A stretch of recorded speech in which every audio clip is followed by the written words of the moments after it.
Good morning, everybody. This is Susan, and you can see I have on my workstation, I have a little Sterilite container with some water in it. I've got some various flowers out here.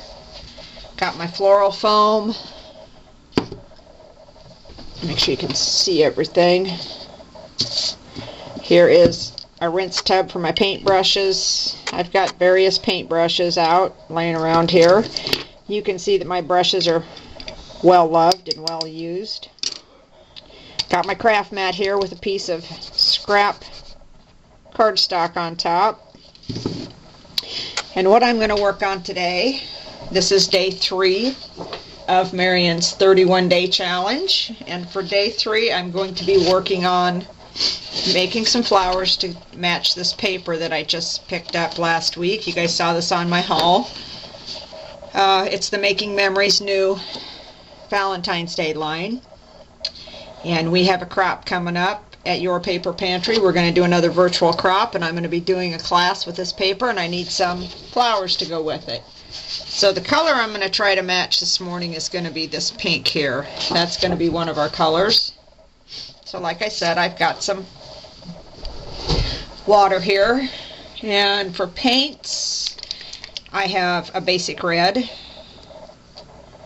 I have a spice brown, and of course I have white. So I'm going to start with a little brown, and the brown will give it that kind of mauve-y touch to it. You don't want too much brown. Of course, we're going to need quite a bit of white. And we're going to add in just a little bit of red.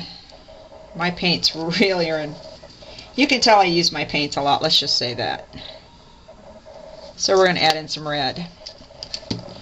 Just real simply take a paintbrush, mix this up, and what we're doing here is we're making a color wash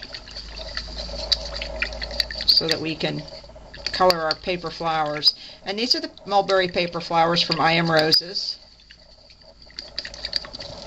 And we're going to take a little test strip here, stir that up really good, and I put my color washes in these little acrylic or these little plastic containers with lids. And then I can just throw the lid back on it. So if I don't feel like doing them all at this right now, well, I can pick this up later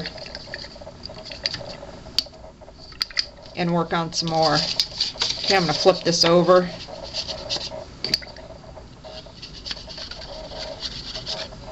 And let's try this with heat gun again.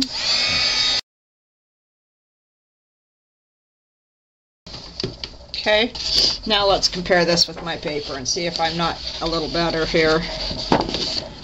And let me get up here, make sure you guys can see this. There you go. And I think you can see I've got that pink, just about a perfect match. And this isn't hard to do, guys. It takes a little practice, but it's not hard to do. So now I've got my reverse tweezers. Of course, you squeeze them to open them instead of squeezing them to close them. I'm going to take one of my flowers, kind of move these out of the way. And I've got my floral foam here, and this is what I use when I color my flowers. Then when I'm done, I'll stick them into this floral foam to let them dry. Get that out of my way. Let's peel these leaves back,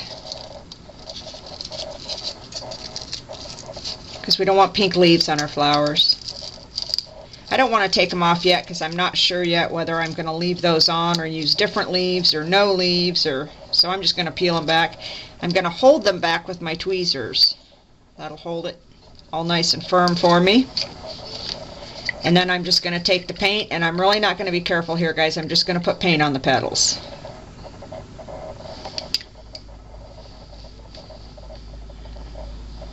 So here we go.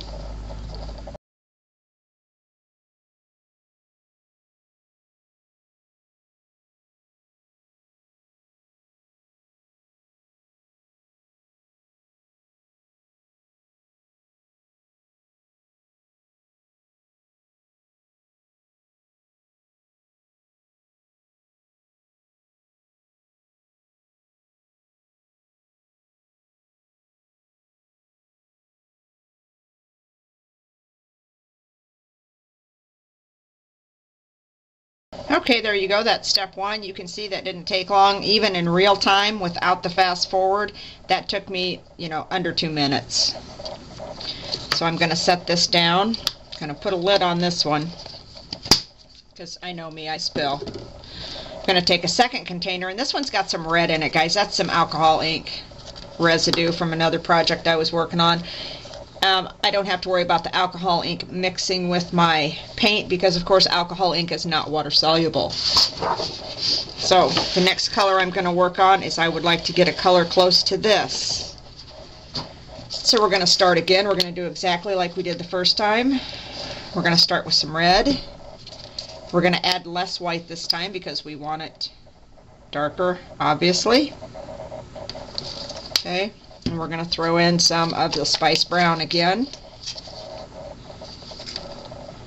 You don't want to go too crazy with the spice brown. You can always add more. Take my paintbrush.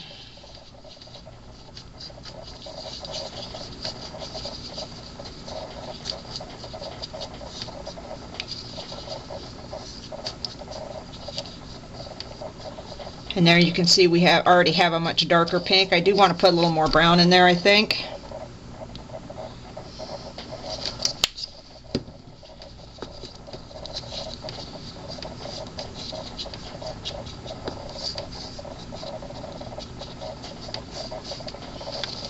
And I'm also going to throw in a little bit of the Mendocino red. This is kind of a really bright, vibrant burgundy color, and I really like this one, and I think that'll add just the right richness to the mix that I'm working on here.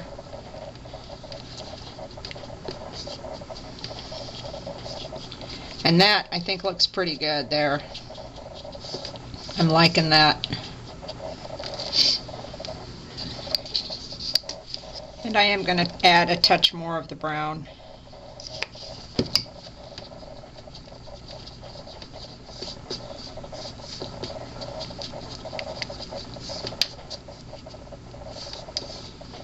Now to dilute this, you don't want to paint this on straight because it's just too thick.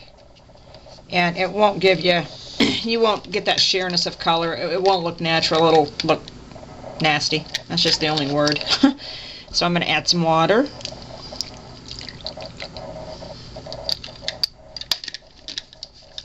Thin that paint down significantly. Mix it up good.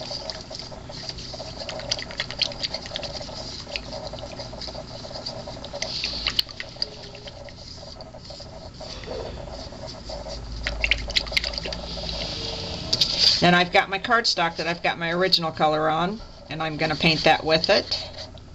See what I get for a color. And dry it with my heat gun.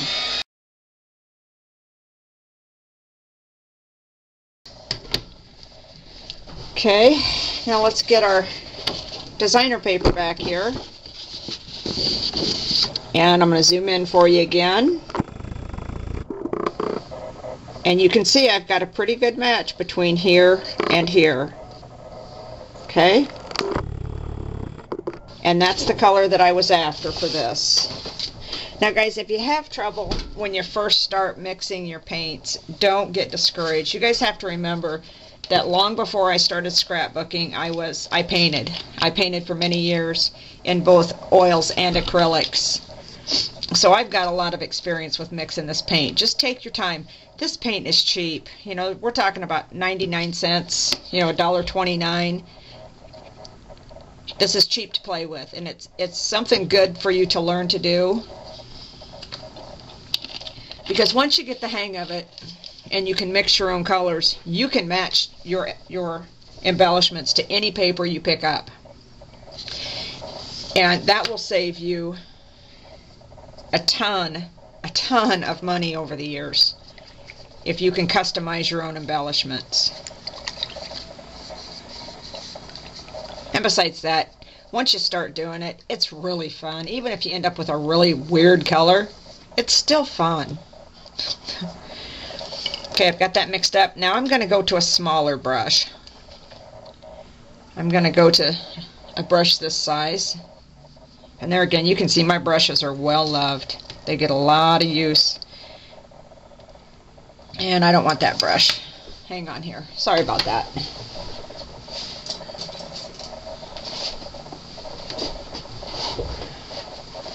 That is a flat brush. This is a round brush, and I think I want a round brush for this. So I'm just going to dip that in, and this time I'm only going to paint the edges. I'm just going to touch the edges. And the first paint I used, the lighter pink that I saturated the leaves with, is still wet. And that's also good to remember. This will blend itself out all by itself if your leaves are still wet. Now if you get called away or distracted by the kids, or you have to take a break for whatever, and your original color dries, just take your squirt bottle and give it a light spritz, and then go back with your second color. So this, you can see I'm just kind of touching the edges. And I've seen people do this with marker and then get it wet, and I've done it that way myself. There's nothing wrong with that. This is just another way to do it. It's just one more technique you can add to your scrapbooking that's just kind of fun and something a little different. Because we all like to do things new and different. You don't want to do the same old thing over and over. Or at least I don't. I think it gets boring in a hurry. Okay.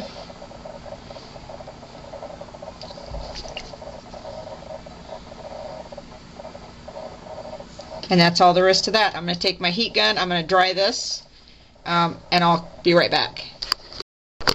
Okay guys, I've got that dry and I'm back. And you can see here, it's dry. It's added a nice bit of dimension to my flower. I'm going to set this one aside, and apparently I've lost the lid to that one, or didn't get it out, one of the two. And I'm going to take this now, and I'm going to add one more bit to it. Let me get this shook up. What I've got in my hand is my pink taffy, Tattered Angels Glimmer Mist. And I think I got that shook up well. You got to make sure you get these well mixed, you guys, otherwise they'll clog. And let's push this back. Get some of this out of the way. And I don't want to get glimmer mist on my other flowers yet, so I'm going to cover those up. And I'm going to give this a couple of little spurts. And there we go. That's going to be it until it dries. In fact, I think I'm going to go ahead and dry this with my heat gun so I can show you the last step to this process. I'll be right back. Okay guys, I'm back. I've dried the glimmer mist. Fairly dry. It's not completely dry. Let me get this out of the way. And I'm going to actually bring out some gold metallic paint. And this is one I haven't actually tried before, so we're going to try this together. I think it'll look pretty cool. I'm going to put a little dab of that on my craft mat. That's probably about 3 times more than I needed. Oh well. And I think I'm going to try my fan brush, and I think I'm going to bring out my little round brush again. I think the round brush will actually work better. Get on my cheaters. Got to put on my second set of eyes. I'm going to take this and get a little bit on the tip, just like that. And I'm going to tip this flower, kind of like if you were using stickles, but I'm using gold paint. And this is going to be a real subtle effect. Let me zoom in here so you can get a look at what I'm doing. And the camera is going to growl, you guys. That's just the way my camera is.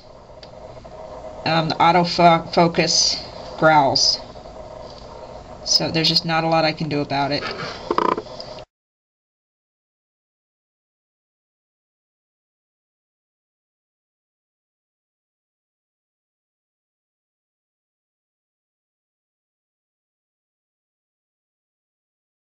It is easier if you set your flower down so that it's stationary. That will really help you do this, rather than trying to hold it and do it.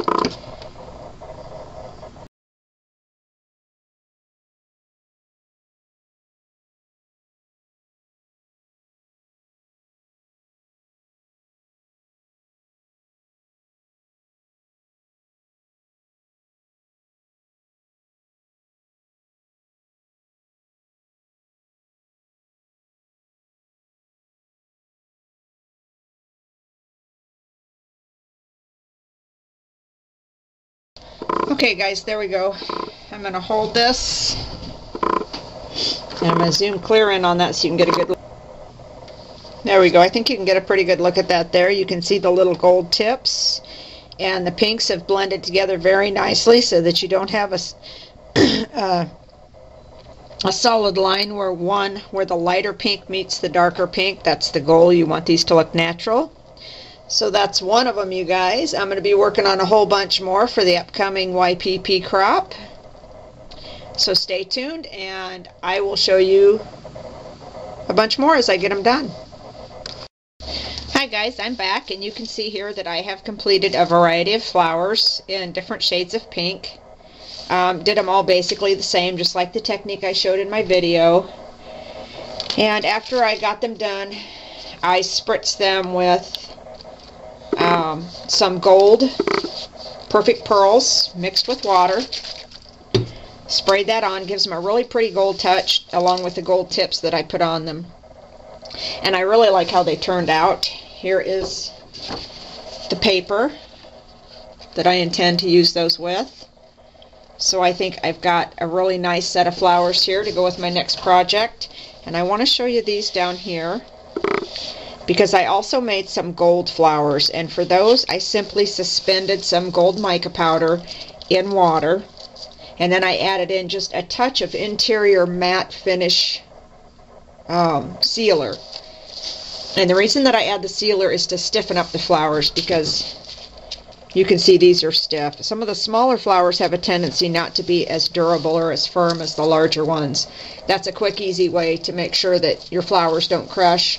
Another thing that I use a lot is just simply some fabric starch mixed up in a little spritz bottle, and I will spray that on my flowers, both my paper and my fabric flowers, to give them that little extra durability. So there you go. That is my day 3 challenge is complete. Oh, and I'll show you these. These are some gardenia parts that I've also finished the same way, except for in beige and brown. They'll also be part of this project when I'm finished with it.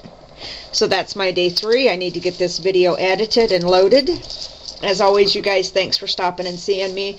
I appreciate all of your encouragement and your kind comments. I really do. This challenge so far has been fun. So now I need to clean up my mess and figure out what I'm going to do for tomorrow. So everybody have a great day. Stop back again. Bye.